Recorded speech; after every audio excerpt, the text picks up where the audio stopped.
కర్త శ్రీ కందుకూరి వీరేశలింగం పంతులు గారి సంఘ సంస్కరణలు మొదలుపెట్టింది మన రాజమండ్రిలోనే. ఈనాటి సమాజానికి ఈ బాల వితంతు పునర్వివాహాలు, ఈ సంఘ సంస్కరణలు, ఈ రచనలు అన్ని విప్లవాత్మకంగా, దుస్సాహసంగా అనిపించవచ్చు. ఈ సంఘంలో మార్పుతోనే మనమంతా ముందు తరాల వారికి పునాదులు వేయగలమని నా పూర్తి నమ్మకం.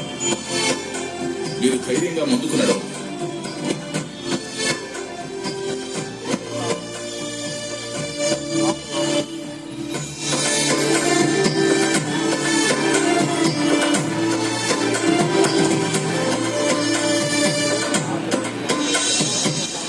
అందరూ సమ సమాజం కోసం, సమాన హక్కుల కోసం సమిష్టిగా కృషి చేసి ఈ మూఢనమ్మకాలను, సామాజిక రుగ్మతలను సమూలంగా నిర్మూలించాలి.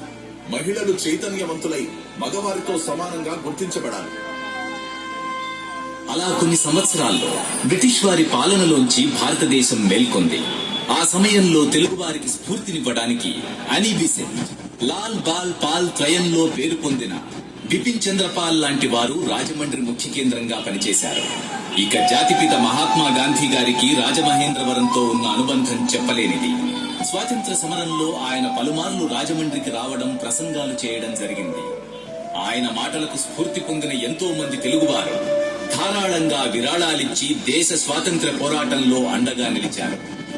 అంతేకాకుండా ఎంతో మంది ఆయనతో పాటు స్వాతంత్ర పోరాటంలోకి వెళ్లారు. గాంధీ గారితో పాటు నెహ్రూ, సరోజినీ నాయుడు వంటి ప్రముఖ నాయకులు కూడా రాజమండ్రిలో ఉపన్యాసాలిచ్చారు. అలా భారతదేశ స్వాతంత్ర యుద్ధంలో రాజమండ్రి ఒక ముఖ్య కేంద్రంగా నిలిచింది. ప్రస్తుత కాలం రాజమండ్రి అటు చరిత్ర పట్ల ఆసక్తి కల వారికి, ఇటు గోదావరి కోనసీమ అందాలను చూడడానికి వచ్చే వారికి పర్యాటక కేంద్రంగా మారింది.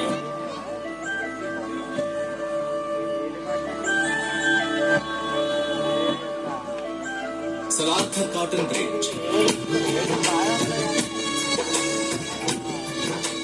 Havelock Bridge, కందుకూరి వీరేశలింగం గారు నిర్మించిన town hall, Rallabandi Subbarao museum,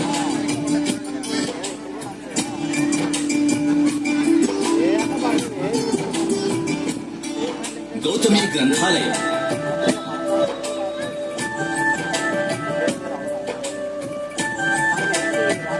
ISKCON మందిరం, ఉమా కోటిలింగేశ్వర ఆలయం వంటి చూడవలసిన ప్రదేశాలు ఎన్నో ఉన్నాయి.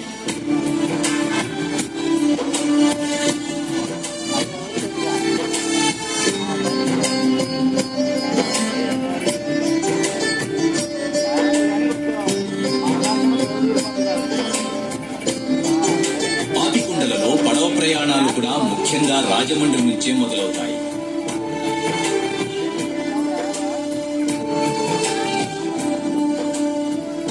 అయితే ప్రస్తుత రాజమహేంద్రవరం నగర పురపాలక సంస్థ ఆధ్వర్యంలో మరుగున పడిన లేదా ఇంకిపోతున్న చెరువుల పునరావాసంతో మన నగరం కొత్త హంగులు తెచ్చుకుంటోంది. అలాంటి ప్రయత్నమే కంబాల చెరువు పునరావాసం కూడా.